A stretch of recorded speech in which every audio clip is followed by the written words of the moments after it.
Welcome back Aisha's കിച്ചണിലേക്ക് എല്ലാവർക്കും സ്വാഗതം. ഇന്നത്തെ റെസിപ്പി നല്ലൊരു മത്തി മുളകിട്ട റെസിപ്പിയാണ്. മത്തി പുളിമുളക് റെസിപ്പിയാണ് ഷെയർ ചെയ്യുന്നത് കേട്ടോ. അപ്പോൾ ഈ ഒരു കറിക്ക് പറയുന്നത് പുളിമുളക് എന്നാണ് കേട്ടോ. അപ്പോൾ എന്തായാലും നിങ്ങൾ ട്രൈ ചെയ്യുക. ചോറിൻ്റെ കൂടെ അപാര കോമ്പിനേഷനാണ് ഈ ഒരു കറി. അപ്പോൾ നമുക്ക് മത്തി പുളിമുളക് എങ്ങനെ തയ്യാറാക്കിയെടുക്കാൻ നോക്കാം. ആദ്യം ഒരു ചട്ടിയിലോട്ട് കുറച്ച് വെളിച്ചെണ്ണ ചേർത്ത് കൊടുത്തിട്ടുണ്ട്. പിന്നെ വെളുത്തുള്ളിയാണിത്. വെളുത്തുള്ളി ഒരു 3-4 എടുത്തിട്ട് ചെറിയ കഷ്ണങ്ങളാക്കിയത്. ഇഞ്ചി ചെറിയൊരു കഷ്ണം മതി, അത് ചെറുതായിട്ട് ചോപ്പ് ചെയ്തും കൂടി ചേർത്തിട്ട് നന്നായിട്ടൊന്ന് മൂപ്പിച്ചെടുക്കണം കേട്ടോ. അത് ഒന്ന് ഒരു പച്ചമണം ഒന്നും പോയിക്കോട്ടെ. അപ്പോഴേക്കും നമുക്ക് വേറൊരു പേസ്റ്റ് റെഡിയാക്കാനുണ്ട്.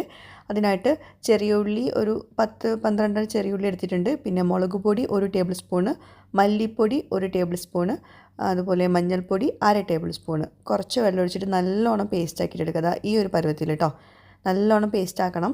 പിന്നെ മുളക് പൊടി വേണമെങ്കിൽ നിങ്ങൾക്ക് എരിവ് ഇഷ്ടമുള്ളവർ കുറച്ചുകൂടെ കൂടുതൽ എടുക്കാം. ഞാൻ പാകത്തിന് മാത്രമേ എടുത്തിട്ടുള്ളൂ. അപ്പോൾ നമ്മൾ ഇഞ്ചി വെളുത്തുള്ളിയൊക്കെ ഒന്ന് മൂത്ത് വന്ന ശേഷം അതിലോട്ട് ഈ ഒരു പേസ്റ്റ് ചേർത്ത് കൊടുക്കുക. ഇഞ്ചി വെളുത്തുള്ളി കളറൊന്നും മാറണ്ട കേട്ടോ, ഒന്ന് ചെറിയ ഫ്ലെയിമിൽ വെച്ചിട്ട് ഒന്ന് ആ ഒരു പച്ചമണം മാറണം. അതിനുശേഷം ഈ ഒരു മസാല പേസ്റ്റ് ചേർത്തിട്ട് വീണ്ടും എണ്ണ തെളിയുന്ന വരെ കുക്ക് ചെയ്യണം. അതാണ് ഈ ഒരു കറിയുടെ പ്രത്യേകത. നമ്മൾ മസാല നന്നായിട്ട് ചെറിയ ഫ്ലെയിമിൽ വെച്ചിട്ട് ഒന്ന് മൂപ്പിച്ചെടുക്കണം. എന്നാലേ നമ്മുടെ ആ ഒരു കറി നല്ല പെർഫെക്റ്റ് ആയിട്ട് വരുള്ളൂ കേട്ടോ. അപ്പോൾ അതാ എണ്ണയൊക്കെ നന്നായിട്ട് തെളിഞ്ഞിട്ടുണ്ട്, മസാലയൊക്കെ നന്നായിട്ട് കുക്കായിട്ടുണ്ട്. കരിഞ്ഞു പോകരുത്. ചെറിയ ഫ്ലെയിമിൽ വെച്ചിട്ട് ഇതാ ഇങ്ങനെ എണ്ണ ഇങ്ങനെ മുകളിൽ തെളിയുന്ന വരെ കുക്ക് ചെയ്തെടുത്താൽ മതി. അപ്പോൾ തന്നെ നമ്മുടെ കറിക്ക് നല്ല കളർ കിട്ടും. അധികം എരിവില്ലെങ്കിൽ പോലും നല്ല കളർ കിട്ടും കേട്ടോ. പിന്നെ 2 തക്കാളി നല്ലോണം പേസ്റ്റ് ആക്കിയിട്ട് ചേർത്ത് കൊടുക്കുക കേട്ടോ. നല്ല പഴുത്ത തക്കാളിയാണ് എടുത്തിട്ടുള്ളത്. പിന്നെ അതുപോലെ തന്നെ വേറൊരു കാര്യം ശ്രദ്ധിക്കാനുള്ളത്, തക്കാളിയുടെ ആ ഒരു പേസ്റ്റ് ചേർത്ത ശേഷം നല്ലോണം കുക്ക് ചെയ്തെടുക്കണം. വീണ്ടും നന്നായിട്ട് ആ തക്കാളിയുടെ ഒരു പച്ച ചൊവ മാറുന്നവരെ കുക്ക് ചെയ്തെടുക്കണം. ആവശ്യത്തിന് ഉപ്പ് ചേർത്തിട്ടുണ്ട്.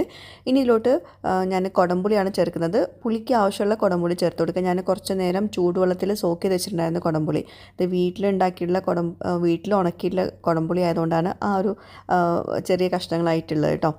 കടയിൽ നിന്ന് വാങ്ങിക്കുന്നത് വലിയ പീസായിരിക്കും. വലിയ പീസാണെങ്കിൽ ചെറിയൊരു വലിയ പീസ് എടുത്താൽ മതി. ചൂടുവെള്ളത്തിൽ സോക്ക് ചെയ്തത് ചേർത്ത് കൊടുക്കുക കേട്ടോ. കുടംപുളി ഇല്ലയെന്നാണെങ്കിൽ സാധാ പുളി നന്നായിട്ട് പിഴിഞ്ഞെടുത്തിട്ട് പുളിവെള്ളം ഒഴിച്ചു കൊടുക്കുക. അതിനേക്കാളും ടേസ്റ്റ് കുടംപുളി ഇട്ടതായിരിക്കും കേട്ടോ.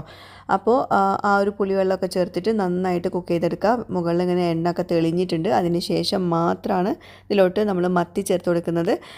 മത്തി നന്നായിട്ട് കഴുകി വൃത്തിയാക്കിയത് ചെറിയ മത്തി കേട്ടോ, വലിയ സൈസിലുള്ളതൊന്നുമല്ല. ഇനിയിപ്പോൾ മത്തിക്ക് പകരം നിങ്ങൾക്ക് ഏത് കഷ്ണം മീനും ഒക്കെ എടുക്കാം.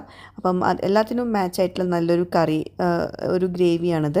അപ്പോൾ ശ്രദ്ധിക്കേണ്ട ഒരു കാര്യം, ആ മസാലയും ആ ഒരു എല്ലാം ടേസ്റ്റ് ഉപ്പും പുളിയൊക്കെ നന്നായിട്ട് പിടിച്ച ശേഷം മാത്രമാണ് ഇതിലോട്ട് മീൻ ചേർത്ത് കൊടുക്കുന്നത് കേട്ടോ. മീനിട്ട ശേഷം ഒരു തിള വന്ന ശേഷം ഓഫ് ചെയ്യുക. എന്നിട്ട് നമുക്ക് ഇതിലോട്ട് വറവ് ഇട്ട് കൊടുക്കാം.